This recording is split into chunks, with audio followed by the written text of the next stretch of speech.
Sir Ballari issue ಗೊತ್ತಾಗಿದೆ. Ballari issue ನನಗೆ ಸಂಪೂರ್ಣ ಮಾಹಿತಿ ಇಲ್ಲ, ಆದರೆ ತಕ್ಕ ಮಟ್ಟಿಗೆ ಮಾಹಿತಿ ಇದೆ.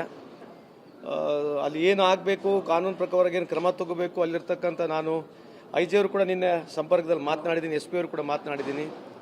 ಅದ್ರ ಜೊತೆಗೆ ಆಲ್ರೆಡಿ ಹೋಮ್ ಮಿನಿಸ್ಟರ್ ಸಾಹೇಬರು ನೇರವಾಗಿ ಮಾತನಾಡಿದ್ರೆ ನಾನು ಭಾವಿಸ್ತಾ ಇದ್ದೀನಿ. ಸೊ ಏನು ಕ್ರಮ ತಗೋಬೇಕು, ಏನು ಕಾನೂನಾತ್ಮಕ ಕ್ರಮ ತಗೋಬೇಕು ಸರ್ಕಾರ ತಗೊಳುತ್ತೆ. ಬಟ್ ಅದು ರಿಪಬ್ಲಿಕ್ ಬಳ್ಳಾರಿ ಮುಟ್ಟಿ ಪಾದಯಾತ್ರೆ ಮಾಡಿದ್ರೆ ಇದು ಯಾರೇ ಪಕ್ಷ ಭೇದ ಮಾಡ್ತಾರೆ, ಅದು ಗನ್ ಸಂಸ್ಕೃತಿ ಬರೋದು ರಾಜ್ಯದಲ್ಲಿ ಕೆಟ್ಟ ಹೆಸರು, ಬ್ಯಾಡ್ ಮೆಸೇಜ್ ಅಲ್ಲ. ಅದು ನಿಜಕ್ಕೂ ಮೇಲ್ನೋಟದಲ್ಲಂತೂ ತಪ್ಪು ಕಾಣ್ತಾ ಇದೆ. ಯಾರೇ ಮಾಡಿದ್ರು ಗೊತ್ತಿಲ್ಲ, ಯಾರು ಮಾಡಿದಾರೆ ನನಗೆ ಗೊತ್ತಿಲ್ಲ. ಆದರೆ ಇದನ್ನು ಸಮರ್ಪಕವಾಗಿ ಒಂದು ತನಿಖೆ ಆದಮೇಲೆ ನಾನು ಮಾತನಾಡ್ಬೋದು. ಅದಕ್ಕಿಂತ ಮುಂಚೆ ಮಾತನಾಡೋದು ಸರಿಯಲ್ಲ. ಅದು ಯಾರು ಗನ್ ಫೈರ್ ಮಾಡಿದರೆ ನನಗೇನು ಮಾಹಿತಿ ಇಲ್ಲ. ಆದರೆ ಯಾರೇ ಮಾಡಿದ್ರು ಅದು ಸರಿಯಲ್ಲ ಅಂತ ನನ್ನ ವೈಯಕ್ತಿಕ ಅಭಿಪ್ರಾಯ. ಇಂಥ ಒಂದು ವ್ಯವಸ್ಥೆಗೆ ಕರ್ನಾಟಕ ಆಗಿರಲಿ, ಬಳ್ಳಾರಿ ಜಿಲ್ಲೆಗೆ ಇದು ಸರಿಯಲ್ಲ ಅಂತ ನನ್ನ ವೈಯಕ್ತಿಕ ಅಭಿಪ್ರಾಯ. ನೈದರ್ ಐ ಆಮ್ ಫೇವರಿಂಗ್ ನಾರ್ ಅಗೇನೆಸ್ಟ್, ಬಟ್ ಈ ಪ್ರೊಸೆಸ್ನ, ಈ ಪದ್ಧತಿಯನ್ನು ನಾನು ಖಂಡಿಸ್ತೀನಿ. ಇದು ನನಗೆ ವೈಯಕ್ತಿಕವಾಗಿ ನಾನು ಇದನ್ನ ಖಂಡನೆ ಮಾಡ್ತೀನಿ, ಯಾರೇ ಮಾಡಿದ್ರು ಈ ಸಂದರ್ಭಕ್ಕೆ ಹೇಳಲಿಕ್ಕೆ ಬಯಸ್ತೀನಿ. ಅಲ್ಲ, ಏನು ರಾಜಕಾರಣ ದೃಷ್ಟಿಯಿಂದ ಆಗಿದೆ, ಯಾವ ದೃಷ್ಟಿಯಿಂದ ಆಗಿದೆ ನನಗೆ ಮಾಹಿತಿ ಇಲ್ಲ. I am just trying to tell. ಅಲ್ಲ, ಅದೇ ಹೇಳ್ದನಲ್ಲ, ಯಾರು ಮಾಡಿದರೆ ನನಗೆ ಮಾಹಿತಿ ಇಲ್ಲ. ಯಾಕಂದರೆ ಕೆಲವರು ಪೊಲೀಸ್ ಗನ್ ಫೈರ್ ಆಗಿದೆ ಅಂತ ಕೆಲವರು ಹೇಳ್ತಾರೆ, ಕೆಲವರು ಪ್ರೈವೇಟ್ ಗನ್ ಮ್ಯಾನ್ ಫೈರ್ ಆಗಿದೆ ಅಂತ ಹೇಳ್ತಾರೆ. ನನಗೆ ಮಾಹಿತಿ ಇಲ್ಲ.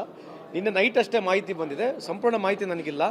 ಪೊಲೀಸ್ ಮಾಡಿದ್ರಾಗಿರಲಿ ಅಥವಾ ಪ್ರೈವೇಟ್ ಗನ್ ಮ್ಯಾನ್ ಮಾಡಿದ್ರು, ಈ ಸಂಸ್ಕೃತಿ ಕರ್ನಾಟಕಕ್ಕೆ, ನಮ್ಮ ದೇಶಕ್ಕೆ, ಅದು ವಿಶೇಷವಾಗಿ ನಮ್ಮ ಬಳ್ಳಾರಿ ಜಿಲ್ಲೆಗೆ ಸರಿಯಲ್ಲ ಅಂತ ನನ್ನ ಅಭಿಪ್ರಾಯ.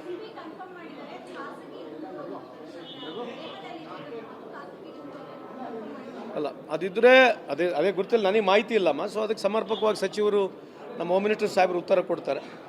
ಸರ್, ಇದು ಒಂದು ಹೊಸ ಬಿಲ್ ನಿಮ್ಮ ಇಲಾಖೆ ಸಂಬಂಧಪಟ್ಟ ಇವತ್ತು ಡೊಮೆಸ್ಟಿಕ್ ವರ್ಕರ್ ಬಿಲ್ಲು ಕ್ಯಾಬಿನೆಟ್ಗೆ ಬರ್ತಾ ಇದೆ, ನೋಡೋಣ. ಹೋಪ್ಫುಲಿ ಈಗ ಅದು ಚರ್ಚೆ ನಡೀತದೆ ಕ್ಯಾಬಿನೆಟ್ನಲ್ಲಿ, ನೋಡಬೇಕು. ಅದಕ್ಕಿಂತ ಮುಂಚೆ ಮಾತಾಡೋಕ್ಕೆ ಬರಲ್ಲ, ಸರಿನೂ ಅಲ್ಲ. ಸರ್ ಬಳ್ಳಾರಿ ಇಶ್ಯೂ ಗೊತ್ತಾಗಿದೆ. ಬಳ್ಳಾರಿ ಇಶ್ಯೂ ನನಗೆ ಸಂಪೂರ್ಣ ಮಾಹಿತಿ ಇಲ್ಲ, ಆದರೆ ತಕ್ಕ ಮಟ್ಟಿಗೆ ಮಾಹಿತಿ ಇದೆ. ಅಲ್ಲಿ ಏನು ಆಗಬೇಕು, ಕಾನೂನು ಪ್ರಕಾರ ಏನು ಕ್ರಮ ತಗೋಬೇಕು, ಅಲ್ಲಿರ್ತಕ್ಕಂಥ ನಾನು ಐ ಜಿ ಅವರು ಕೂಡ ನಿನ್ನೆ ಸಂಪರ್ಕದಲ್ಲಿ ಮಾತನಾಡಿದ್ದೀನಿ, ಎಸ್ ಪಿ ಅವರು ಕೂಡ ಮಾತನಾಡಿದ್ದೀನಿ. ಅದ್ರ ಜೊತೆಗೆ ಆಲ್ರೆಡಿ ಹೋಮ್ ಮಿನಿಸ್ಟರ್ ಸಾಹೇಬರು ನೇರವಾಗಿ ಮಾತನಾಡಿದ್ರೆ ನಾನು ಭಾವಿಸ್ತಾ ಇದ್ದೀನಿ. ಸೊ ಏನು ಕ್ರಮ ತಗೋಬೇಕು, ಏನು ಕಾನೂನಾತ್ಮಕ ಕ್ರಮ ತಗೋಬೇಕು ಸರ್ಕಾರ ತಗೊಳುತ್ತೆ. ಬಟ್ ಅದು ರಿಪಬ್ಲಿಕ್ ಬಳ್ಳಾರಿ ಮುಟ್ಟಿ ಪಾದಯಾತ್ರೆ ಮಾಡಿದ್ರೆ ಇದು ಯಾರೇ ಪಕ್ಷ ಭೇದ ಮಾಡ್ತಾರೆ, ಅದು ಗನ್ ಸಂಸ್ಕೃತಿ ಬರೋದು ರಾಜ್ಯದಲ್ಲಿ ಕೆಟ್ಟ ಹೆಸರು, ಬ್ಯಾಡ್ ಮೆಸೇಜ್. ಅಲ್ಲ, ಅದು ನಿಜಕ್ಕೂ ಮೇಲ್ನೋಟದಲ್ಲಂತೂ ತಪ್ಪು ಕಾಣ್ತಾ ಇದೆ. ಯಾರೇ ಮಾಡಿದ್ರು ಗೊತ್ತಿಲ್ಲ, ಯಾರು ಮಾಡಿದಾರೆ ನನಗೆ ಗೊತ್ತಿಲ್ಲ. ಆದರೆ ಇದನ್ನು ಸಮರ್ಪಕವಾಗಿ ಒಂದು ತನಿಖೆ ಆದಮೇಲೆ ನಾನು ಮಾತನಾಡ್ಬೋದು. ಅದಕ್ಕಿಂತ ಮುಂಚೆ ಮಾತನಾಡೋದು ಸರಿಯಲ್ಲ. ಅದು ಯಾರು ಗನ್ ಫೈರ್ ಮಾಡಿದರೆ ನನಗೇನು ಮಾಹಿತಿ ಇಲ್ಲ. ಆದರೆ ಯಾರೇ ಮಾಡಿದ್ರು ಅದು ಸರಿಯಲ್ಲ ಅಂತ ನನ್ನ ವೈಯಕ್ತಿಕ ಅಭಿಪ್ರಾಯ.